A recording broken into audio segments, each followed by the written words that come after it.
একটা বিরাট প্লেন দুর্ঘটনা খবর খুললেই দেখতে পাবেন। জি 24 ঘন্টা এবিপি আনন্দ খুলুন, দেখতেই পাবেন। আজকে আহমেদাবাদে প্রায় 250 জন যাত্রী ছিল মায়েরা। আমাদের হারাইনি বলে আমরা বুঝতে পারছি না, যার হারিয়েছে সে জানে যন্ত্রণাটা কোথায়। 250 জন যাত্রী ছিল, তারা সবাই প্লেন ঘটনায় সবাই মৃত। এখনো গুনে বলা যাচ্ছে না যে আরো কতজন ছিল বাবা। 250 জন মতো খুঁজে পেয়েছে। প্লেনটা সবে মাত্র উঠছে, উঠতে গিয়ে 5 মিনিটের ভিতরে ভেঙে পড়ে গেল। কে বলতে পারে? কে বলতে পারে কার কখনো কি হবে? কেউ বলতে পারে? আজ আপনারা কীর্তন শুনছেন, অনেকে বলবে আজকে কীর্তন শুনবো কেন, পাশে তো আবার কাল না পশু কীর্তন আছে, শুনবো। ও বাবা, আমাদের জীবনে কাল আসবে কোনো গ্যারান্টি আছে? আমি আজ জানি এখানে গাইছি, কাল আমি যে আবার কীর্তন গাইতে পারবো কোনো গ্যারান্টি আছে বাবা?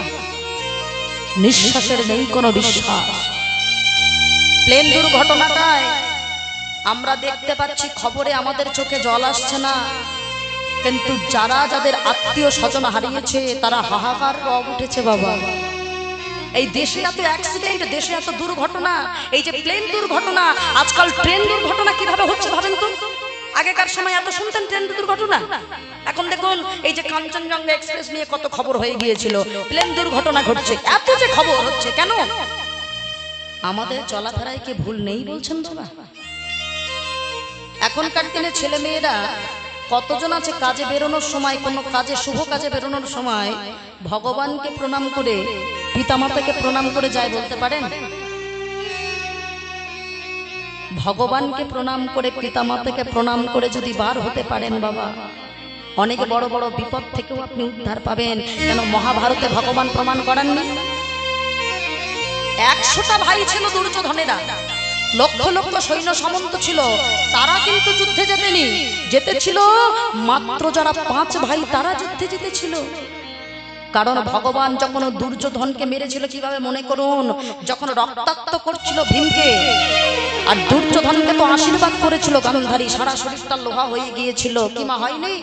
সারা শরীরটা লোহা হয়ে গিয়েছিল, যখন আর মারতে পারছে না, কিন্তু ভগবান তো ছলনা করে এই জায়গাটা কলা পাতা পড়িয়েছিল। ঘটনাটা সবাই জানে বাবা, যারা কীর্তন শোনেন। গান্ধারী বলেছিল উলঙ্গ হয়ে যেতে, ভগবান বলেছিল মায়ের সামনে উলঙ্গ হয়ে কেন যাবে, কলা পাতা দিয়ে লজ্জাটা ঢেকে যাও। লজ্জাটা ঢেকে নিয়ে গিয়েছিল বাবা, আর যেই না লজ্জা ঢেকে নিয়ে গিয়েছিল, ঘটনা কেউ জানতো না, একমাত্র ভগবান জানতো। সব জায়গা লোহা হলো, এই জায়গাটা কিন্তু রক্ত মাংসই থেকে গেছে, ওটা লোহা হয়নি। কুরুক্ষেত্রে মাঠে দাঁড়িয়ে ভীম যখন পারছিল না, ভগবান ইশারা করলো, ভীম একবার আমার দিকে দেখো, আমার চোখে চোখ রাখো, এইখানে মারো। 80 মনোজনের কথা নিয়ে দুর্যোধনে উরুদেশে মেরে দিল। দুর্যোধন উরুভঙ্গ অবস্থায় মাটিতে লুটিয়ে পড়ল। ভগবান মহাভারত শিক্ষা দিচ্ছে, শাস্ত্র শিক্ষা দিচ্ছে, আমরা শিখলাম না বাবা। শাস্ত্র বুঝিয়ে দিল, ভগবান বুঝিয়ে দিল, যারা আমার দিকে তাকিয়ে যারা কোনো কাজে বার হয়, তাদের পথে বিপদ হলেও আমি সেই পথ থেকে সরিয়ে দিই। আজকে আমাদের এত দুর্ঘটনা কেন হচ্ছে? আজকে দেখুন বিমান দুর্ঘটনা হয়ে গেল আহমেদাবাদে, যে বিমানটা ভেঙে পড়লো, কত মানুষের আজকাল হাহাকার। আজকে এখানে আমরা অনুভব করতে পারছি না, আমরা আনন্দ করে কীর্তন শুনছি, কিন্তু যাদের যন্ত্রণা তারা ঠিক বুঝছে বাবা। হ্যাঁ, কত দুর্ঘটনা বেড়েছে, আমাদের নিজেদের চলাফেরা খারাপ হওয়ার কারণে হচ্ছে বাবা। যেদিন চলাফেরা ঠিক হবে, যেদিন গুরুজনদের পায়ে হাতে দিয়ে প্রণাম করতে জানবো, ভগবানের চরণে প্রণাম করে কোথাও বেরোতে হয় যেদিন জানবো, সেদিন দেখবেন দুর্ঘটনাও কমে গেছে, আমরাও সুস্থ থেকে গেছি, আমরাও ভালো থেকেছি বাবা। ওই যে বললাম, সবার রোগ ভালো করে, কিন্তু নিজের স্ত্রী অনন্তা দেবীর রোগ ভালো করতে পারছে না। যখন ভালো করতে পারছে না, নিজে মুকুন্দ সরকার মহাপ্রভুর চরণে আছাড় খেয়ে বললেন, ও গো গৌর হরি, ও গো গৌর হরি, ও গো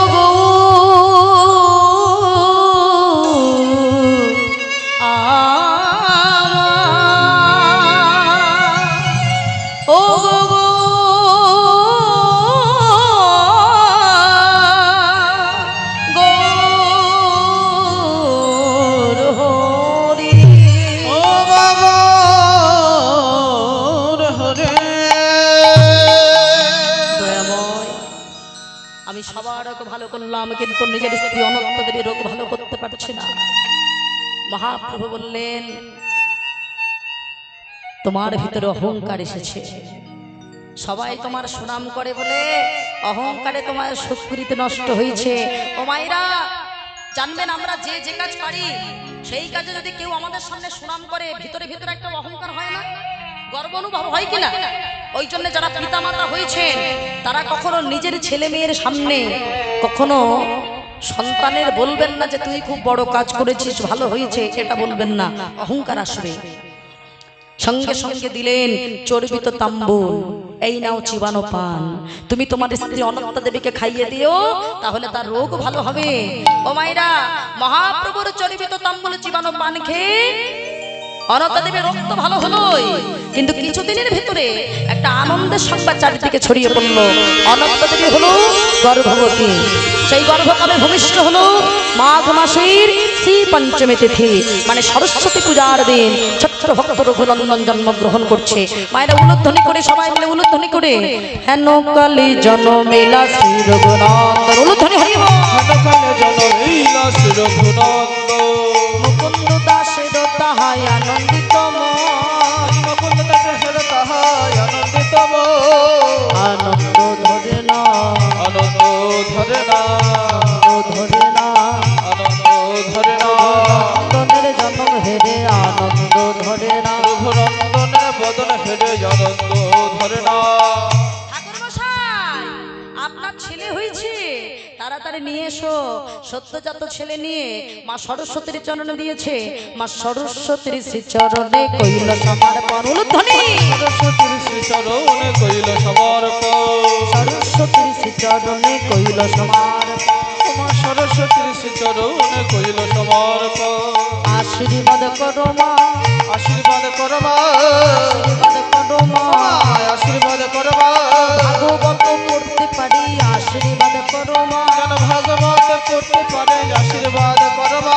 দুই কানে শোনাইল মধুর হরি নাম। হরি বল, হরি বল। কানে শোনাইল মধুর হরে নাম, দুই কানে শোনাইল মধুর হরি নাম, কানে শোনাইল মধুর হরে নাম, মধুর হরি নাম শোনালো, হরি নাম শোনালো, হরি নাম শোনালো। হরি নাম শোনালো। মায়ের কথা শোনার আগে হরি নাম শোনালো। মায়ের কথা শোনার আগে হরি নাম শোনালো। কথাটা কি বলছে বাবা? মায়ার কথা শোনার আগে আগে হরিনাম শুনিয়ে দিয়েছে। হ্যাঁ গো বাবা, সেই ছেলে ভক্ত না হয়ে পারে?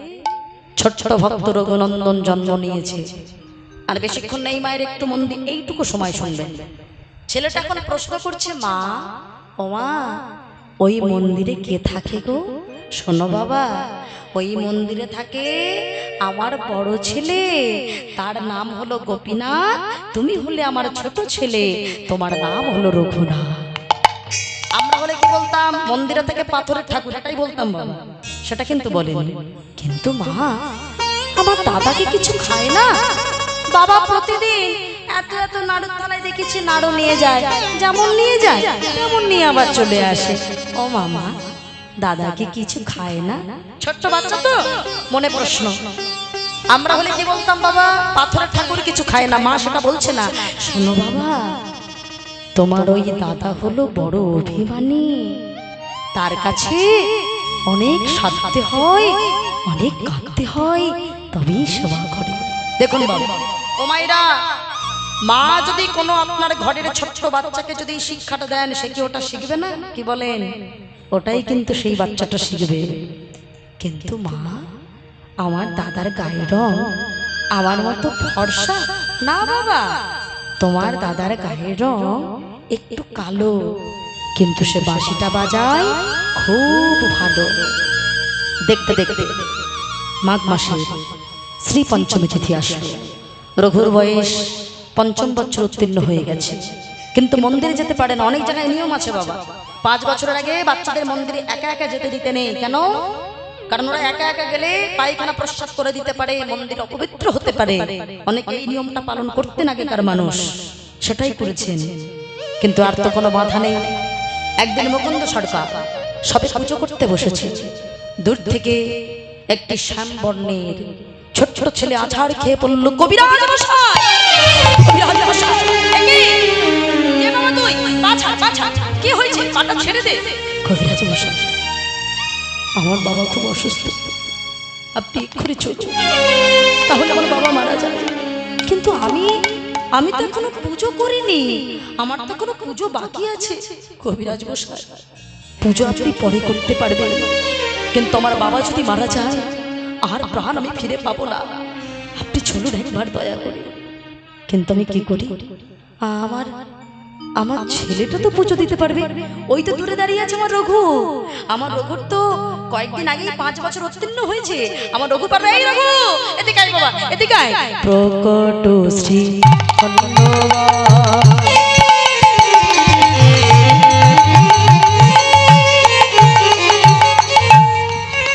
ভক্তে নাম শ্রী মুকুন্দ প্রকট শ্রীখণ্ড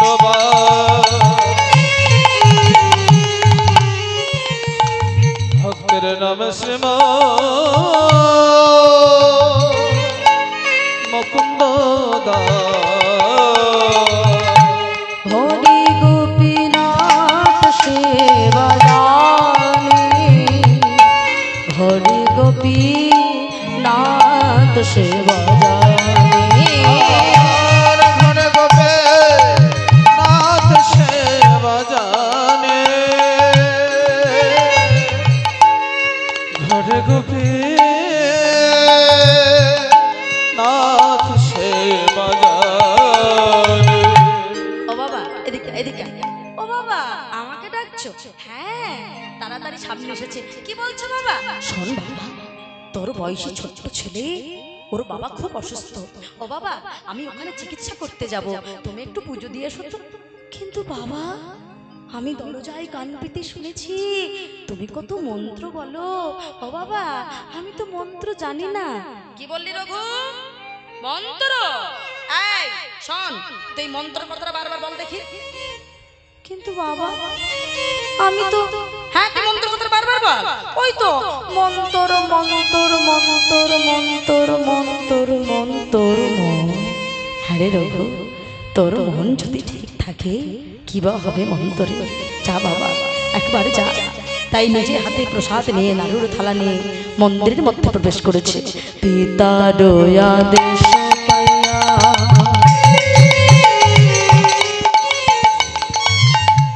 শ্রী রঘুনন্দনে যাইয়া, পাইয়া শ্রী নন্দনে যাইয়া, গোপীনাথে সম্মুখে আসিলা, গোপীনাথে সম্মুখে আসিলা। গোপীনাথে সম্মুখে আসিলা, গোপীনাথে সম্মুখে আসে। হে গোপীনাথ, নারু সেবা করো, গোপীনাথ নারু সেবা করো, গোপীনাথ নারু সেবা। কি দাদা, খাচ্ছ না কেন? ও, আমি মন্ত্র জানি না তাই। কিন্তু দাদা, তোমাকে যে আজকের দিনটা খেতেই হবে। বাবা তো নেই, কে খেতে দেবে আমি ছাড়া? দাঁড়াও দাঁড়াও, ও মাইরা, ভালোবাসাটা দেখুন, আমাদের ভালোবাসাটা কোথায়? আমরা খেতে দিতে জানি কোথায়? ভালো করে ভাবুন, ভগবান যে বেদিতে থাকে আমরা সেখানে হাত দিতে ভয় পাই, সেখানে পা দিয়ে উঠে গেছে। দাদা, ও দাদা, আমারই তো ভুল হচ্ছে। এরকম মাথায় বাড়ি চূড়া থাকলে কেউ খেতে পারে নাকি? আমার বাবা মনে হয় প্রতিদিন চূড়া নামিয়ে দেয়, কিন্তু আমি তো জানি না। দাঁড়াও দাঁড়াও দাঁড়াও, আমি খুলে দিচ্ছি। তাড়াতাড়ি করে উঠেছে। ও মায়েরা, ভগবানের বেদিতে পা দিয়ে উঠে গেছে। এই যে দেখো দাদা, এই যে তোমার চূড়াটা খুলে দিলাম। আচ্ছা, তুমি তো এখন নাড়ু খাবে, বাঁশি তো আর বাজাবে না, তা বাঁশিটা হাতে করে কি করছো? দাঁড়া দাঁড়া, তোমার বাঁশিটাও খুলে দে। মা বলেছিল তুমি নাকি খুব ভালো বাঁশি বাজাও। শুনবো শুনবো, পরে শুনবো, আগে খাইয়ে দি। দাঁড়াও, বাঁশিটাও খুলে দিয়েছে। ভগবান মনে মনে ভাবছে বেটা করে কি, এ চূড়া খুলে বাঁশি খুলে, আরে বাবা আমি তো পাথর, আমি কি আর যাবো নাকি খেতে? সব একে একে খুলেছে। দাদা, ও দাদা এসো, নেমে এসো, খেয়ে নাও। এ কি দাদা আসবে না? ও মা তো বলেছিল তোমাকে খেতে দিতে গেলে নাকি অনেক কাঁদতে হয়, অনেক সাধতে হয়। আচ্ছা দাদা, কাদা মানে যদি চোখের জল হয়, সাদা মানে কি গো? ও দেহের রক্ত দিয়ে তোমায় খেতে দেব, তাই হবে। ছোট্ট রঘু বাবা পাথরের গোপীনাথের চরণে মাথাটা ঠুকছে। গোপীনাথ, গোপীনাথ, ওহে গোপীনাথ,